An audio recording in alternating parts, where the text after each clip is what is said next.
Aristides for all. I am the manager for information systems and technology for Porto's Bakeries. We currently have 5 locations. It's a family-run business. It was founded in 1960 in Cuba when the founder was basically forced to give up her day job and started baking from home. And then when they were finally able to move to the United States, she continued baking because of the business and reputation that she had for her baked goods. As time went on, her children took over the business and expanded it to the 5 locations right now. Interesting times in the very beginning, and now we've gotten it to a pretty smooth process. The hearsay in the beginning was, okay, how do we keep our employees safe? How do we keep our customers safe? How do we protect our food and the quality of our food and making sure everything was safe? So that was one of our considerations. All of a sudden, at one point in time, just before the closures, we decided, let's not have anybody inside the building, just because we also have 100 employees at a time inside the building.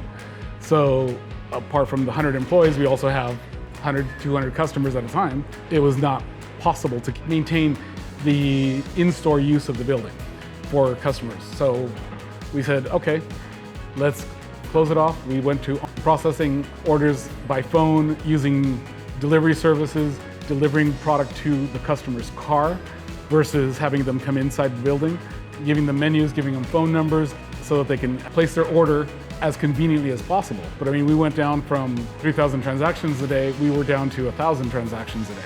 Part of going through eThor was our ability to use EMV and our ability to use contactless payments. We were looking through different systems. We looked through, I would say, hundreds, and we were like one of the first ones asking for the restaurant industry using our POS system. They had cumbersome processes. Even though they were saying it was a 6-second authorization or less than a second authorization, the time for a ticket to print and actually get to the customer after signing or after putting in their PIN was taking 30 seconds, 45 seconds, and we're looking at it and they're going, it's slow. And that had nothing to do with their printer, that had nothing to do with their internet. It had everything to do with the back office implementation of integrating with the POS. And 30 seconds might not sound a lot, but 30 seconds at 3,000 transactions a day is a lot.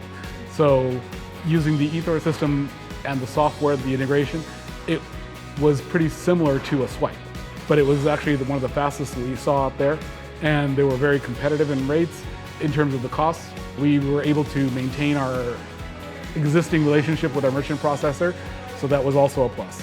And eThor was very responsive and brought us different solutions, and we just saw that it was working, implemented it for a month. There was very minimal training for the staff, and all of a sudden we said, okay, let's go. Getting the equipment, getting the software installed was pretty simple, and no issues, no real problems with the software, and having it integrate with our POS.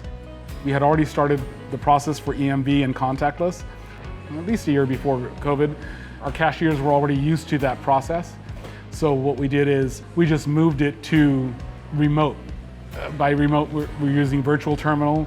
We're using the devices at the cash register and doing manual entries because the orders were taking so long to process a manual entry, because it does take time, and hearing people tell you their number over the phone, over the Bluetooth, customers were uncomfortable. They would rather give you the card. So we contacted eThor and they said, okay, here's your payment device, smaller one. Since they're wireless, you can actually go out there, take payment in the car. And that actually sped up the process considerably because the order is already being packed, payments being done, and then the order is being delivered. They go, oh, that's really cool. It's innovative versus taking their credit card over the phone, which people were becoming more and more uncomfortable with, understandably so. But all of a sudden, we bring the device and they go, oh, that's neat. Oh, we can use the tap. Oh, we can use the EMV. We don't have to sign? No, not a problem. Most of them were very happy for that. They didn't have that kind of issue. And again, it was fast. A lot of times, that speed was always an issue. I definitely recommend them as a partner because I think they were been very responsive to our needs, and we will keep on using it and then some.